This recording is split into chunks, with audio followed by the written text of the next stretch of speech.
Assalomu alaykum qadrli kuzatuvchilar. Hop, obyektimizda kotelniy xonasida kotelniy qilib beryapmiz.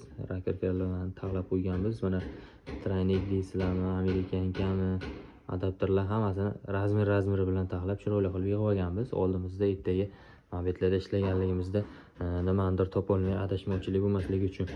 Hop, sistemamizda havolarni chiqib ketish uchun mana bunaqa soldatlardan foydalanamiz. Xudo xolasa datchiklarni ham tayyorlab qo'yganmiz oldimizga. Mana ularni ham joy-joyiga o'rnatib ishlashda davom etamiz.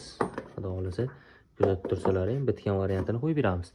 Hop, obyektimizga mana boilerlarimizni ilib qo'yganmiz. Katyollarimiz, boilerlarimizni ilib qo'yganmiz. Mana bu yerda fittinglarimiz bor. Bu fittinglarni taxminan mana shu qismlarga xudo xolasa gidrokollektor yasaymiz o'zimiz. Ularni ilib chiroyli qilib mana bu yerga tirik xodovoylarni qo'yamiz. O'sha gidrokollektorimizga tirik xodovoyimizni mana yana bittasi. Nasoslarimizni o'qib qo'yganmiz. Ularni mana bu yerlarga joy-joyiga, podacha obratkalariga, topli pollariga xudo xolasa o'rnatib ustanobga qilib beramiz. Suv filtrini ham o'qib qo'yganmiz. Xudo xolasa suv filtridan ham foydalanamiz. Obyektimizda loyiha suvlar, zang suvlar sistemaga kirmasligi uchun yo o'zlari foydalanishliklariga yana ham komfortroq, qulayroq bo'lishligi uchun filtrlardan ham foydalanamiz.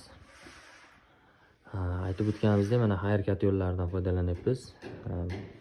Boilerimizni bir-biriga xudo xolasa o'qiydigan qilib funksiyasi borligi uchun bir-biriga ulaveramiz.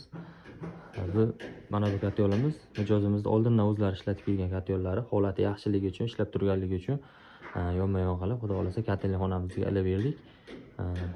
Mana bu yerda ko'rgan bo'lsalaring kerak, oldingi videolarimizda ham anolardan foydalandik. Filtrlardan magnitli dishlamator mana bunisida ham bor.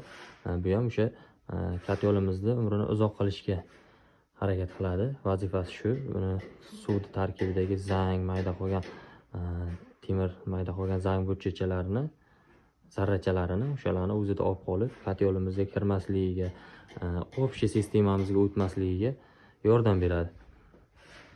1 tonnali mana xudo xolasa jonkistimizni ham o'rnatib qo'yganmiz joyiga.